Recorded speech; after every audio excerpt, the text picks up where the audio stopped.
বন্ধুরা, spoken English সবার জন্য 6 থেকে 60 সবার জন্য। আজকে আমরা উইল বির ব্যবহার শিখব। প্রথমে যেমন আই উইল বি হ্যাপি, আমি সুখী হব। ইউ উইল বি হ্যাপি, তুমি সুখী হবে। Ram will be happy, Ram সুখী হবে। আই উইল বি উইক, আমি দুর্বল হব।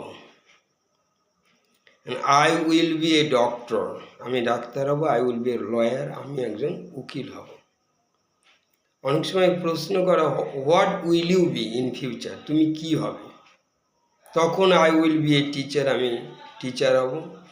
I will be a doctor, আমি ডাক্তার হব। এরকম হতে পারে সব। এবার সেকেন্ড পার্টে আমি আজকে পড়াবো। তোমাকে যদি কেউ প্রশ্ন করে, হোয়ার আর ইউ নাও, তুমি এখন কোথায় আছো? তুমি উত্তরে যেমন বলতে পারো যে আই অ্যাম অ্যাট হোম, আমি বাড়িতে আছি। আই অ্যাম ইন কলকাতা, আমি কলকাতায় আছি। I am in my classroom, আমি ক্লাসরুমে আছি। I am in my office, আমি আমার অফিসে আছি। আই অ্যাম অ্যাট ওয়ার্ক, আমি কাজে আছি। আবার যদি কেউ প্রশ্ন করে, হোয়ার ওয়ার ইউ ইয়েস্টারডে, কাল তুমি কোথায় ছিলে?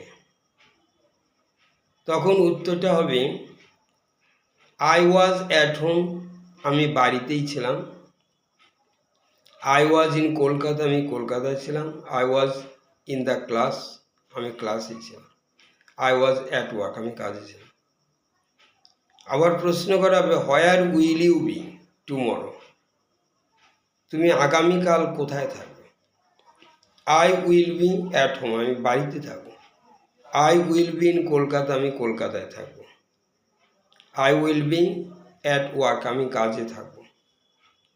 অনুরূপভাবে কেউ যদি তোমাকে ফোনে অনেক সময় কথা জিজ্ঞেস করছে, যে বলবে যে আর ইউ অ্যাট হোম, তুমি কি বাড়িতে আছো? তুমি বলে yes I am at home. No I am not at home, না আমি বাড়িতে নেই। Were you in Kolkata yesterday, কালকে কি তুমি কলকাতায় ছিলে?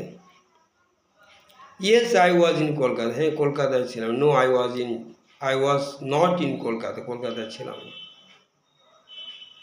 Will you be at home tomorrow, কালকে কি তুমি বাড়িতে থাকবে? Yes I will be at home, হ্যাঁ আমি বাড়িতেই থাকবো। Thank you.